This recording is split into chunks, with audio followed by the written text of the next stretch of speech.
Interesting that you say that. Check this out. Listen. The Black Jesus story was probably one of the most shocking things I ever heard. It came from my insider, Jacob, I call him that in the book, who actually was working for the Rothschilds and still does.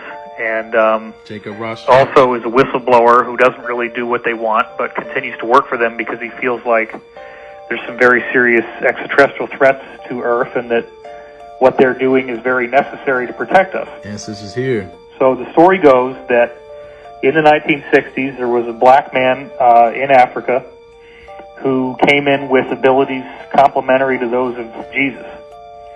And he was performing miracles. He was starting to get people to listen to what he had to say. And the cabal tried to kill him, and, they could shoot him in the head, and his skull would just regenerate, and the flesh would grow back, and he was fine. And, so the crazy story that I heard, and remember, I was told at the time that if I disclosed this, that I would be killed. And I ended up putting it in the book anyway. The story was that this guy, they finally said, okay, we're going to bring you to the United Nations and share your message with the world. Let's get you on this flight.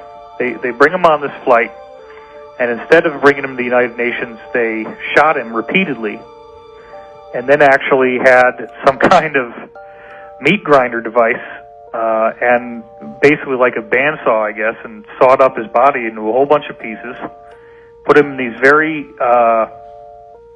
like radioactive shielded containers, and then had all these fighter jets dock with the plane and fly his body parts to all corners of the world, where then these containers turned them into ash. And they thought that maybe this would defeat him, like that his body somehow, the tissue was necessary. So if they destroyed all the tissue in all these places across the world, maybe they could defeat him.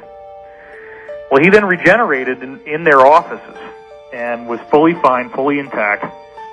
But the sad part is that he said, you guys so badly do not want me to be here that I am not going to be able to do any more. You're going to get what you want, but bear in mind that in the future, many others like me will be coming, and when they do, you will not be able to stop us. Wow. Well, now, how about that for a story of Jesus? They didn't teach you that in history class, did it? Damn, I must have missed that class. It must have been happening around lunch.